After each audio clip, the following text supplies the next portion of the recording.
So I know you guys read the title, you saw the thumbnail. Can anybody honestly speak and say that they are surprised by what they read and what they saw? Anheuser-Busch has apparently not learned a single thing since the whole debacle with Dylan Mulvaney, nor did I ever think that they probably would in the first place. They're in a company that is going to try to find a way to do their virtue signaling and not try to change their ways at all. You got to remember, this stuff starts from the top and works its way down. This is ingrained in their corporate culture, and it's not just going to go away just because they fired Alyssa Hernerscheid. It's not going to go away just because they lost hundreds of millions of dollars and lost billions of dollars in market cap. It's not going to go away for any of those reasons. Now, what am I talking about? Well, apparently, there is an article from Fox News that says Anheuser-Busch doozy earning call showed Bud Light honchos have not learned their lesson, experts say. And then it says if you listen to their earnings call, they are still not filled with a sense of regret or remorse, Michael Seifert said. Now, again, guys, I am not surprised in the slightest. Anheuser-Busch, Bud Light, whatever,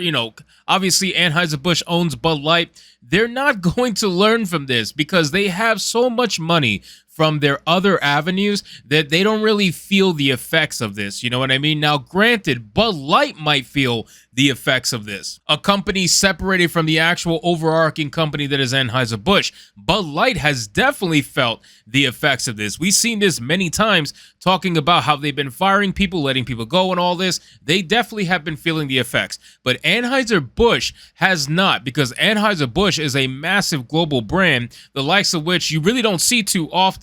And they have so many different brands under their belt that they can subsidize themselves with the money they're losing through Bud Light, hopefully through their other brands. So let's get into this article, guys, from Fox News. And it says, Anheuser-Busch honchos have not read the writing on the wall and express regret or remorse for alienating Bud Light consumers by enlisting transgender grifter Dylan Mulvaney for a marketing promo, sparking continued criticism from conservatives and business leaders alike. It's not just conservatives, it's many different people. On Thursday, the beer giant's global Belgium-based parent company, Anheuser-Busch InBev, reported a steep drop in profits and the ongoing boycott against Bud Light. The company announced that its U.S. revenue dropped 10.5% in the second quarter, while its earnings before tax, interest, and depreciation fell 28.2%. The losses amount to nearly $400 million compared to the same quarter of last year. Public Square CEO and founder Michael Seifert tuned into the earnings call that came as the other beers,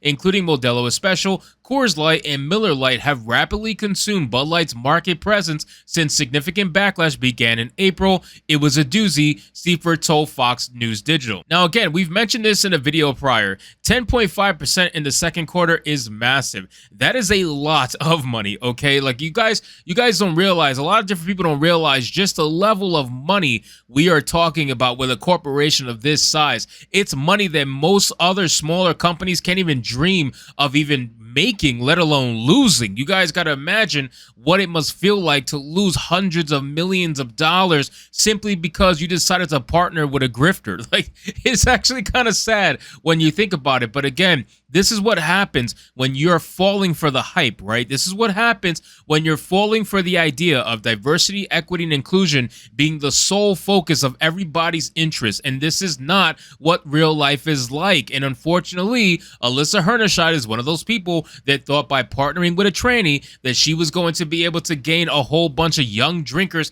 that were going to run on over and drink Bud Light simply because they had Dylan Mulvaney on a can. It's really stupid. So it says they still have not read the writing on the wall. If you listen to the earnings call, they still are not filled with a sense of regret or remorse about the poor marketing decisions that they've made that alienated their consumer base, Seifert said. And I mean, why should they at the end of the day? Because you got to think about it, right? They have basically never apologized, right? They never ever said that this was a bad decision. They never publicly came out and said they actually regret doing it, that they should not have done it with Dylan Mulvaney, that it was a bad decision. television, they have never said this. So if the company has not openly apologized, you really shouldn't think that they're going to, behind closed doors, all of a sudden showcase any kind of regret, right? Like, if they won't do it publicly, they damn sure are not going to do it privately, or at least not on an earnings call with their investors. They need to obviously hype up the company and make it seem like the company's doing a lot better than it actually is. So they want to downplay the controversy any chance that they get. So they're not going to talk about it. Just flat out, they're not going to talk about it. They're never going to bring it up, and they're going to try to pretend like it never happened. They might have mentioned it like once or twice, and that was basically it. It says the reality is they hired a VP of marketing who said that the brand was outdated and fratty and needed reformation, and it was her mandate to modernize the brand into a more inclusive state. She's from Brooklyn. They hired a marketing agency from San Francisco to conduct their marketing, and yet they're surprised that they're not reaching middle America, middle class. He continued, of course they're not. The ordeal started last spring when Mulvaney, a TikTok grifter who's gained celebrity status over the past year on the cultural left, took to social media to show off cans of Bud Light sent by AnheuserBusch to celebrate the milestone of 365 days of grifting. As conservatives were angered, an interview with then marketing vice president Alyssa Hernerscheid surfaced in which she criticized the brand's consumers as fratty with out-of-touch behavior. Now that's a major thing because they never apologized for that. If you don't want to apologize, right, for Dylan Mulvaney, the least you can do is apologize for what one of your vice presidents said about your consumer base. Like, imagine you are trying to virtue signal to this consumer base, and yet you're calling most of them fratty, out of touch, old, whatever like that. How have you not apologized yet? This has to be the biggest drop ever from a CEO. Bud Light CEO has absolutely dropped the ball, and there's been a lot of people that have been criticizing him and his decisions over Dylan Mulvaney. And whatever reason, he has decided to stay quiet, probably because he's behind the jail cell of diversity, equity, and inclusion. But the fact of the matter is, he has stayed quiet. He has said absolutely nothing, fuck all of anything, and he has completely let this continue on and on and on. And if he had said something that was worth anything except for that BS letter that he sent out that didn't even mention anything, like if you guys remember that letter, it was a trash letter. There was no reason for that letter to exist other than it's a heap of nothing. But again, all he did was put out that letter, and then they stayed quiet after that, and they were social media ghosts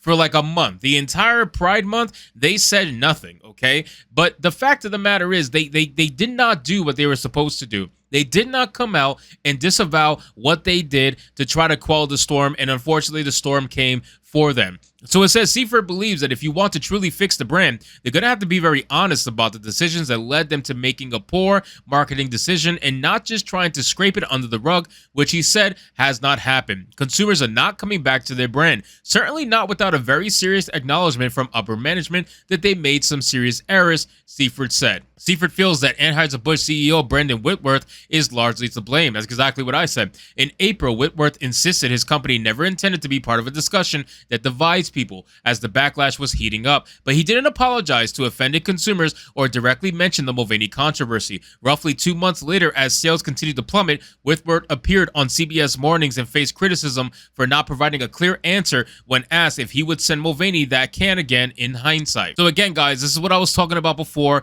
This is the problem that they have been experiencing because the CEO, Brandon Whitworth, is the reason why this continued. He may not have been the reason why this started, but he is damn sure the reason why it continued as long as it did, because they could have quelled the storm, but now the storm is here. The storm is still raging, and it's not going anywhere anytime soon. So anyway, guys, thank you so much for watching this video. I hope you did enjoy it. If you did, consider leaving me a subscribe. I would greatly appreciate it. Don't forget to like the video, comment, let me know what you thought, and I'll see you guys on the next one. Hypnotic out.